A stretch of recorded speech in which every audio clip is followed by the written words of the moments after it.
Hello all. A yau na zo muku da video na musamman ne akan YouTube automation. Wato za ku ga a lokutan da dama ina ta kawo muku videos ina cewa ana samun kuɗi da wannan YouTube automation din da sauransu. So yau ina so in nuna muku live ne ku gani wata channel misali daga cikin channels din da nake managing, abinda channel biyu ne zan nuna muku a wannan karo, abinda channel din biyu suka iya samu daga lokacin da aka yi monetizing nasu, aka samu aka fara biyan su a bangaren wannan YouTube automation kenan, abinda suka samu da ta bangaren kenan ads kenan, wato Google AdSense, abinda channel din suka tara da komai da komai shine nake so in nuna muku a cikin analytics na wato wannan channels in a yau, sabida ku gane ma idon ku da komai da komai.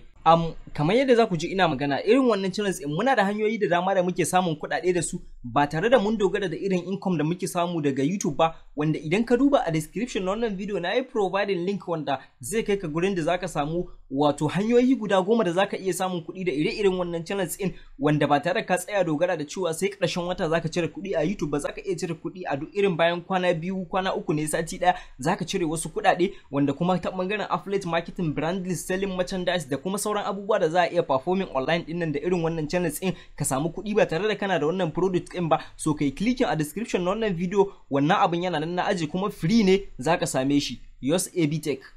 Wanda kuma wannan channels in mun yi monetizing nasu ne, akwai ɗaya an yi monetizing nata tun lokuta da dama baya, wanda yake da channel din yana bamu aiki, muna mishi aiki a channel din da komai. So ban san matsalolin da suka dakatar da shi ba dai, a time din ya daina bada aikin da komai da komai, wanda earning din channel din yayi ƙasa da komai. So kuma sai a last August da watan da ya wuce kenan, watan 8 da ya wuce, ya dawo da channel din domin a ci gaba da yin aiki da komai da komai. So daga time inda aka yi wancan aikin da sauransu, ina so in nuna muku analytics na cikin wannan channel din da komai da komai ku gani, da kuma wata ɗaya channel din wanda aka yi monetization a August da ya wuce, wanda a ƙarshen August ne aka yi monetization wannan channel din. So ina so in nuna muku komai da komai dai a yau live ku gane wa idon ku da komai da komai a wannan bangaren harkar YouTube automation ne yake cewa, wato wannan zai zama na cewa 30 days result ne zan nuna muku na wayannan channel din, wato result nasu a irin last 28 days, a wata ɗaya kenan da ya wuce. So currently yanzu dai muna a YouTube studio na wannan channel din, wanda tana da 12.3k subscribers. Idan muka je bangaren content kuma akwai content da dama da muka yi scheduling tun daga cikin wancan misali August da ya wuce, ya zama da cewa kare mu yi out of content. Za ku ga tun a lokacin farkon September mun saita cewa akwai content da za su zo, wanda mun yi on listing nasu ne kawai saboda kar a samu wata matsala cewa ba mu da content. Enin ne na August, wanda in kuka duba misali ga adadin yawan analytics da suke channel din da komai da komai, ga subscribers da muka samu, ga yawan views inda muka samu a channel din, ga adadin revenue da yake kan channel din da komai da komai. Wannan shine nake so yau in nuna muku, ku ga adadin iya 30 days misali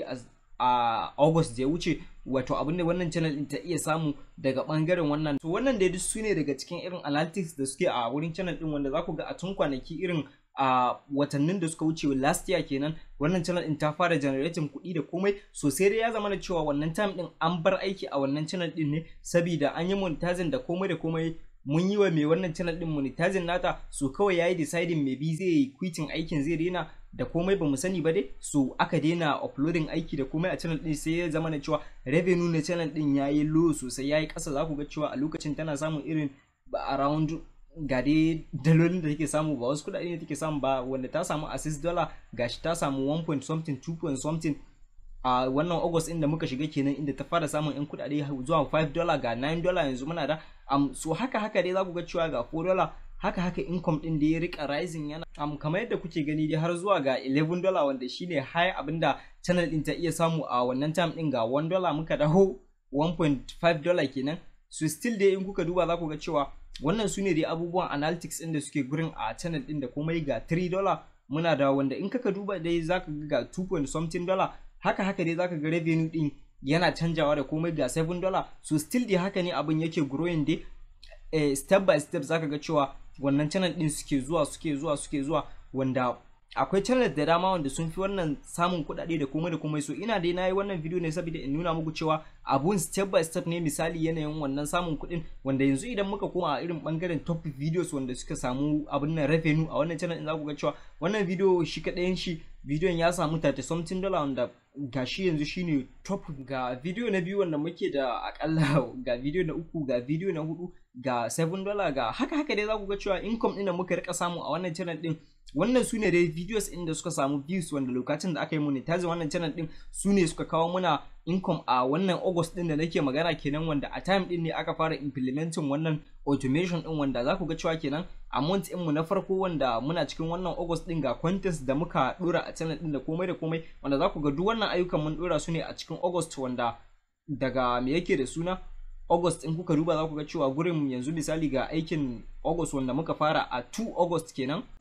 To haka dai muka ci gaba da scheduling content da komai, wanda a second August din nan dai shine time da aka fara uploading videos a wannan channel din, wanda yanzu misali bari mu koma a ɗaya channel din. Misali yanzu ina channel din yau wagata, yanzu misali anan muna da 1.5 subscribers. Idan ga subscribers da muke da su, in muka je kuma a bangaren analytics na wannan channel din za ku ga cewa mun yi generating, bari mun ga for lifetime August. Okay, August yanzu duka abin da muka samu $11 ne aka samu kawai a wannan channel din, wanda wannan ya faru ne kuma sanadin cewa an yi monetizing channel din a cikin August. Aka fara abin nan ayyuka da komai a wannan channel din, su kuma a wannan time din aka samu aka yi monetizing wannan channel din, wanda mun yi mata abu ne na gaggawa wanda a samu a yi monetizing da sauri da komai. Wannan shine yanayin income din yadda ya rika zuwa. Misali videos ne kawai wanda aka yi amfani da su gurin monetizing channel. So ba asalin videos ne wanda ake harkan automation da su ba, wanda kawai dai an yi amfani da su ne an samu an yi monetizing wannan channel din, wanda in kuka duba za ku ga cewa ga yanayin income din dai abin yadda ya rika kasancewa ba wani income ne sosai ba. So kawai dai dama na nuna muku wannan channel din kusan cewa a wannan harkan YouTube automation din misali abin step by step yake farawa, wanda a nan ne za a samu kuma still abin yana girma